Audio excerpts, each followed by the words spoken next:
পার্বতী, কি চিন্তা করছো? স্বামী, মা তো সর্বদা পুত্রকে নিয়ে চিন্তা করে। গণেশ এখান থেকে যাওয়ার আগে এতটা ব্যাকুল ছিল কেন? যেন ও আমাকে ছেড়ে কিছুতেই যেতে চাইছিল না। পার্বতী, চিন্তা একেবারেই অপ্রয়োজনীয়। জীবনে উৎপন্ন যে কোনো সমস্যার সমাধান চিন্তা দিয়ে হয় না, কর্ম দিয়েই প্রাপ্ত হয়। তাই ভবিষ্যতের চিন্তার জন্য বর্তমানের সুখ ত্যাগ করা উচিত নয়। তোমার পুত্রের মাতৃভক্তির কোনো তুলনাই হয় না। ও তোমার সান্নিধ্য, সুখ আর আদর পেতে চেয়েছিল। এতে চিন্তার কি আছে?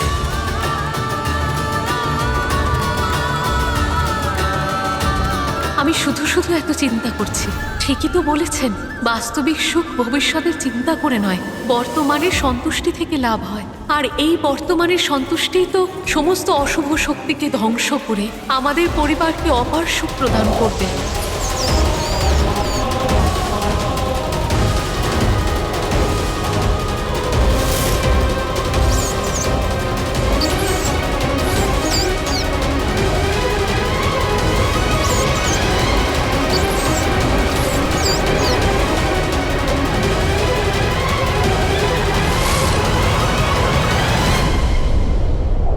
কোন কারণে এই দুশ্চিন্তা, যা কোনো গুপ্ত শত্রুর রূপ নিয়ে বারবার আমার মনে ঢুকে আমায় আঘাত করছে? মা ঠিক আছে তো?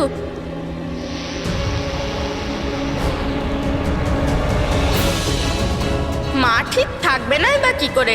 পিতা মহাদেব আর মহাশক্তির সংযোগ যেখানে, সেখানে মহাদেবের শক্তির কি ক্ষতি হতে পারে? কিন্তু তবুও এইরকম কেন মনে হচ্ছে আমার?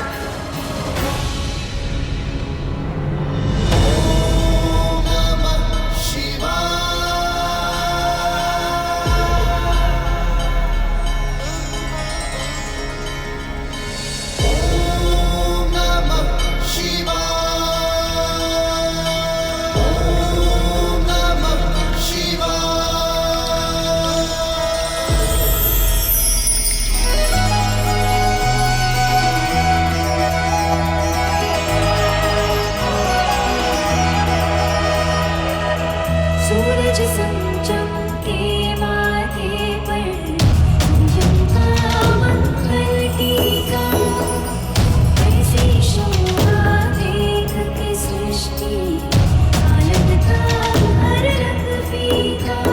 ईशों के जुड़े सजाए प्रकृति की सारी ऊर्जा, उसी कैलाशपति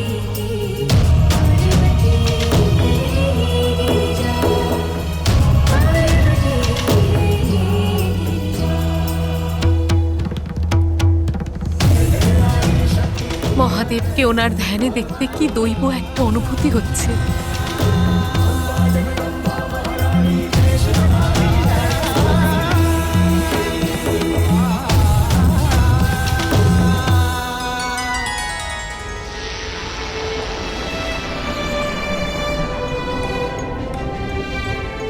ওই দেখুন গণেশ, ওই জয়ী উপরে, ওই হলো গোলক, যেখান থেকে প্রখর রশ্মি বিচ্ছুরিত হচ্ছে। মুশিক মশাই, আমাদের এই জৈব মেঘের পাড়ে যেতে গেলে আরো উঁচুতে যেতে হবে। কি সুন্দর এই জায়গাটা!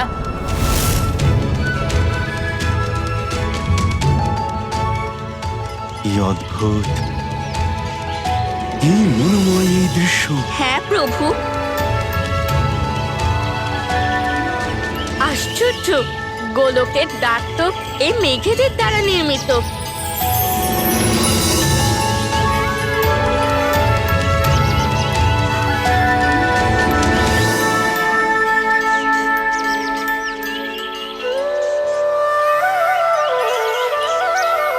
এইখানে যেন ব্রহ্মাণ্ডের সমস্ত সৌন্দর্য আর দিব্যটা সমাহিত।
প্রণাম স্বামী। স্বামী, আমি আপনাকে একটা জিনিস দেখাতে চাই। আপনি আমার সাথে প্রাসাদের ভেতরে চলুন। কি এমন জিনিস পার্বতী যা দেখানোর জন্য তুমি এত উদ্গ্রীব হয়ে আছো? স্বামী, সেটা তো আপনি তখনই জানতে পারবেন যখন আপনি আমার সাথে যাবেন।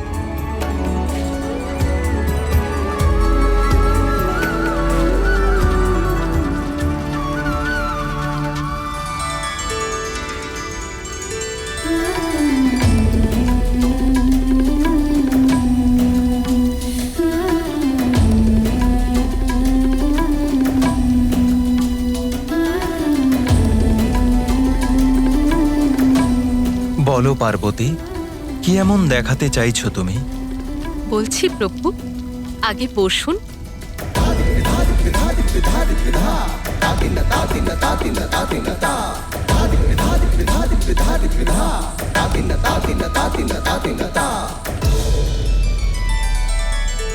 পার্বতী, আমার আগ্রহ যে আরো বেড়ে গেল।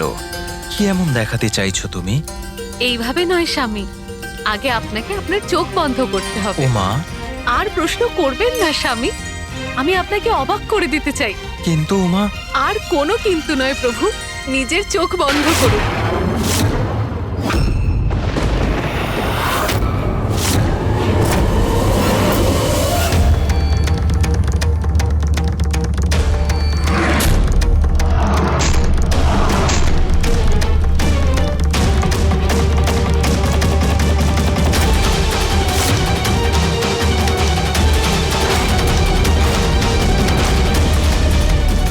এ কি হলো?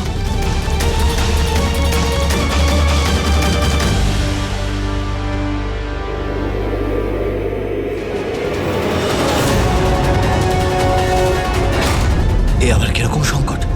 আবার কোনো বিপদ আসতে চলেছে? এই কাজটা সমীচীন নয়।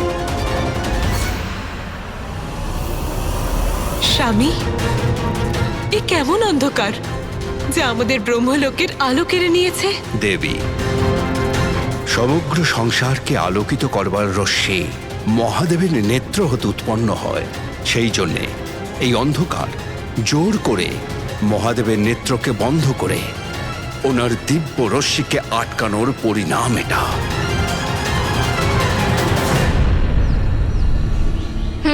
হঠাৎ করে এ কি হলো? হঠাৎ করে অন্ধকার কেন হয়ে গেল এখানে?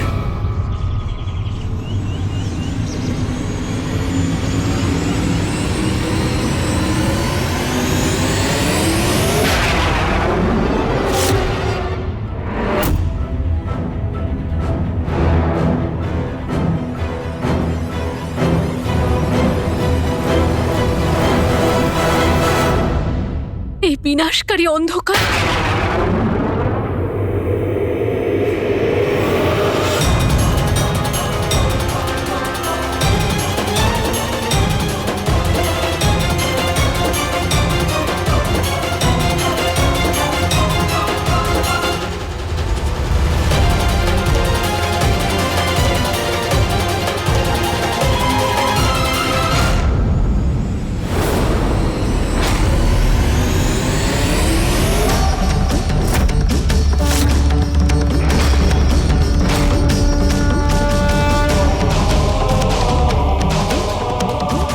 ওই ভয়ঙ্কর অন্ধকার তো এই ভয়ঙ্কর কালো মেঘের আকার ধারণ করেছে, যা আমাদের দিকে এগিয়ে আসছে।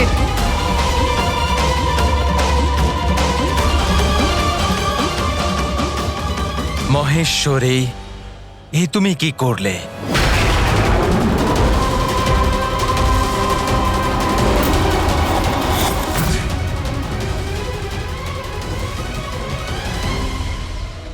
আবার আলো ফিরে এসেছে, কিন্তু এই বিচিত্র ঘটনা কেমন ছিল?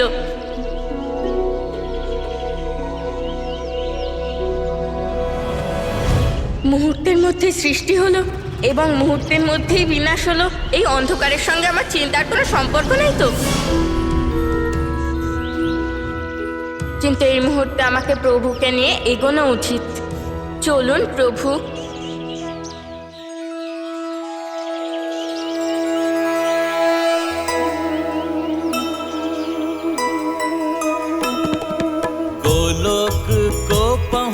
राम संगणेशा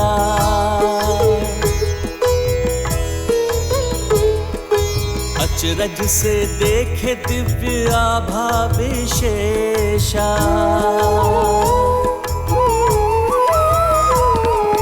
दृश्य मनोहारी आभास अनमोला झूल रहे परम राधे कृष्ण हिंडोला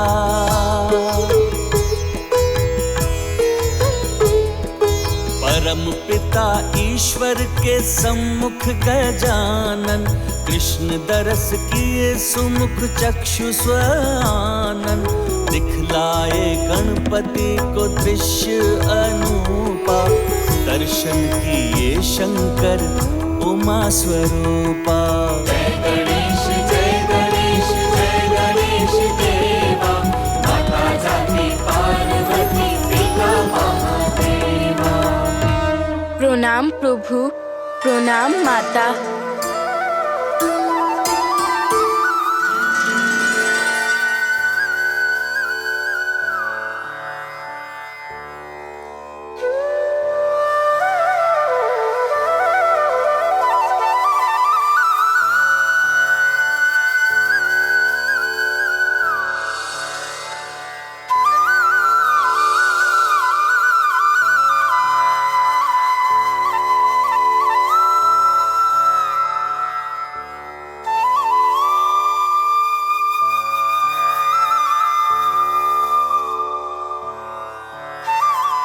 গোলকে তোমায় স্বাগত শ্রী গণেশ।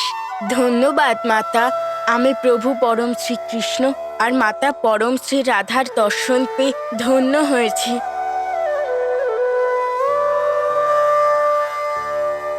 কি হলো গণেশ, তোমার কোনো জিজ্ঞাসা আছে যা তুমি প্রশমিত করতে চাও? হ্যাঁ প্রভু, আমাদের এইখানে আসার আগে সর্বত্রই যে অন্ধকার ছেয়ে গিয়েছিল, সেই অন্ধকারের কারণ কি? অন্ধকারের গর্ভেই প্রকাশ নিহিত থাকে, অর্থাৎ অন্ধকার উৎপন্ন হওয়া সেই প্রকাশেরই আভাস মাত্র, যার বিস্তারের জন্য এই অন্ধকার থেকে একটা নবীন লীলার সূত্রপাত হয়েছে।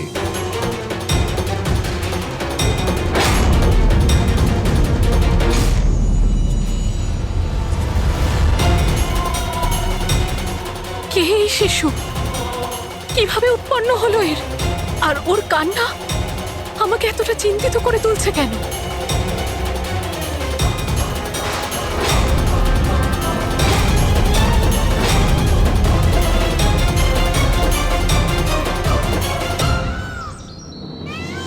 সঠিক প্রভু। তাহলে আমায় এটাও বলুন যে মা যখন আমাকে আপনার লীলার ব্যাপারে বলে, তখন আমাকে বলে আমিও ঠিক আপনার মতোই, কিন্তু দৈবতা এবং প্রভুত্বের তুলনায় আমি আপনার সমান কি করে হতে পারি? সত্যই তো বলে তোমার মাতা। ভালো করে নিরীক্ষণ করো, তুমি আর আমি বাস্তবিকভাবে সমানই তো। যেমনভাবে তোমার মুকুট ময়ূরপক্ষ সজ্জিত, ঠিক তেমনি আমার মুকুটেও রয়েছে। তাহলে সমান হলো কিনা? আর তোমার এই শিশু মনের লীলা, তা তো আমার প্রভুর সেই লীলার সমান, যখন উনি প্রত্যেক কল্পে গোকুলের কৃষ্ণরূপ ধারণ করে অবতার নেন। গণেশ, ভালো হয়েছে তুমি পরশুরামকে এখানে নিয়ে এসেছো। প্রভু, মাতা, আমি আপনাদের দিব্য দর্শন করে নিজের ক্রোধের থেকে মুক্তি পেতে এসেছি। পরশুরাম, আপনি আপনার ক্রোধকে নিয়ন্ত্রণে রেখে নিজের জীবনকে এক নতুন দর্শন দিয়েছেন। প্রভু তার শ্রেয় তো মাতা পার্বতী নন্দন শ্রী গণেশকে দেওয়া উচিত।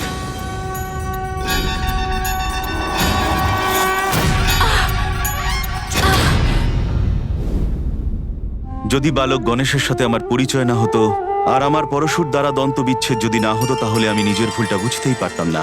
যা হয়েছে সেই কারণে আমি নিজের ভুলের জন্য ক্ষমা প্রার্থী।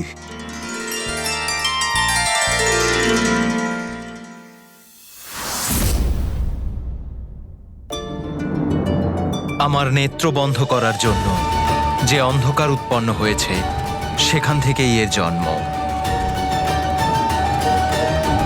এর জন্ম যেভাবেই হয়ে থাকুক না কেন, আসলে তুই একটা শিশু।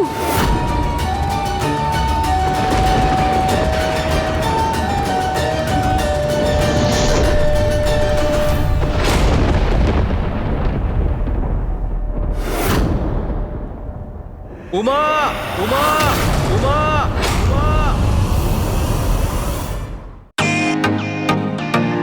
Welcome to Bitten world. How may assist you? নতুন ফ্ল্যাটের জন্য একটা স্ট্যান্ড ফ্যান আর কুলার নেব। এই পচা গরম থেকে একটু স্বস্তি চাই। বাজার চলতে সব ব্র্যান্ড আর ভরসাযোগ্য নয়। তার জন্য তো আমাদের ফ্যান আছে, all purpose bullet table fan, ceiling fan. আমাদের সিলিং ফ্যান কিন্তু 30 মাসের ওয়ারেন্টি সহ পাওয়া যায়। আছে ফারাটা 2 বছরের ওয়ারেন্টি, 17 থেকে 20 মিটার এয়ার ফ্লো, মধ্যবিত্তের সাধ্যের মধ্যে একমাত্র ভরসাযোগ্য ব্র্যান্ড বিটেন। আমাদের কুলারের কিন্তু অনেক range, 45 litres, 50 litres, 70 litres, 90 litres, 110 litres. Honeycomb সহযোগে বিটেনের সব কুলারের ওয়ারেন্টি 1 বছর। চেনা হাওয়ায় অচেনা অনুভূতির জন্য একমাত্র আদর্শ বিটেন। গরমে স্বস্তি পেতে বিটেনের ফ্যান হোক বা কুলার, আজই আনুন বাড়িতে। Beaten, digitally yours.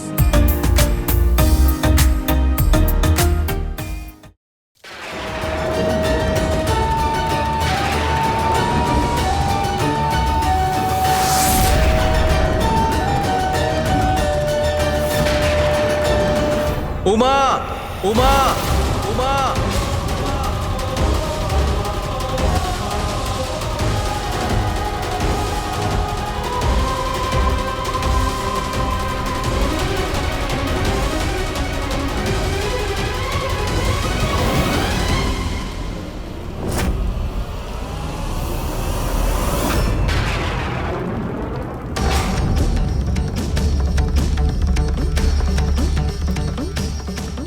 অন্ধকার থেকে জন্মানো এই শিশু আমার সমস্ত গুণের বিপরীত হবে। এর চোখের দৃষ্টি যার ওপর পড়বে সে অন্ধকারে ডুবে যাবে।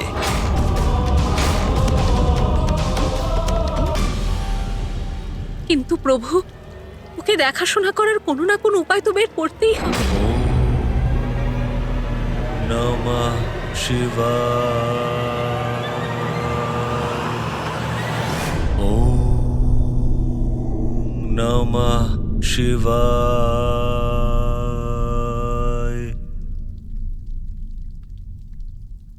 হিরণ্যাক্ষ।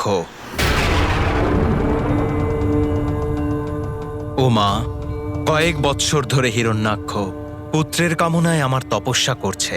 ওনাকে ওনার তপস্যার ফল দেওয়ার সময় এসেছে এখন।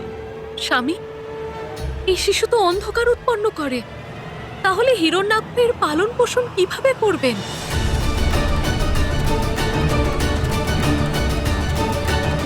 এই শিশুর পালন পোষণের অধিকার তারই পাওয়া উচিত, যে দীর্ঘ সময় ধরে পুত্রের কামনায় তপস্যা করে চলেছে।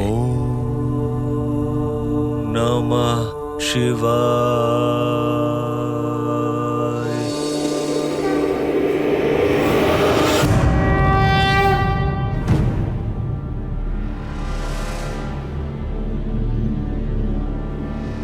যদিও অন্ধকার থেকে এই শিশুর জন্ম হয়েছে, কিন্তু হিরণ্যাক্ষ এই শিশুকে যথাযোগ্যভাবে পালন করবে। ওম নমঃ শিবায়। ওম নমঃ শিবায়।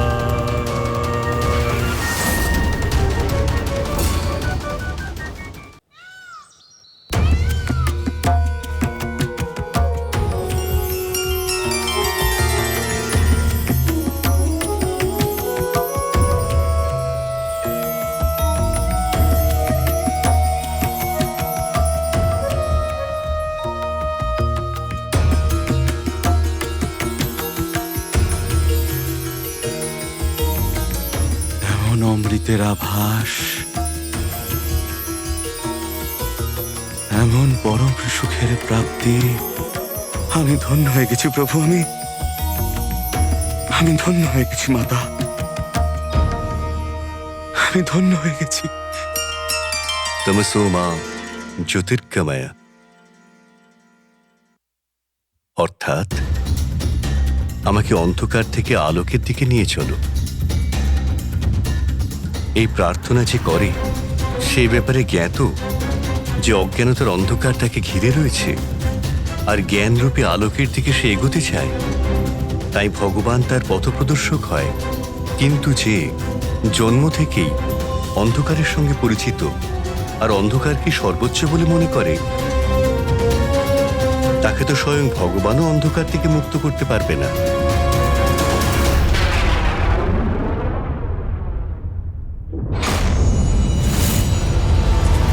এই কেমন অন্ধকার ছিল যার আমি পূর্বাভাস পেলাম? আমাকে শীঘ্রই এর ব্যাপারে জানতে হবে।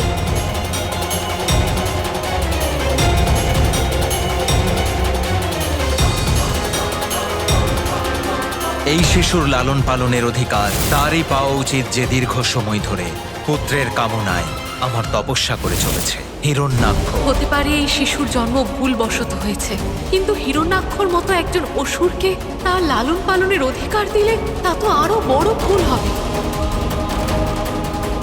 ভুল তো হয়েছে পার্বতী, যা তুমি করেছ তা অনুচিত ছিল। এর পরিণাম এখন তোমায় ভুগতে হবে। নিয়তি নিজের কার্য করে, কিন্তু তার জন্যে আমাদের নিজেদের কার্যের থেকে সরে যাওয়া উচিত নয়, কারণ প্রত্যেক কার্যের পেছনে বিশেষ উদ্দেশ্য থাকেই।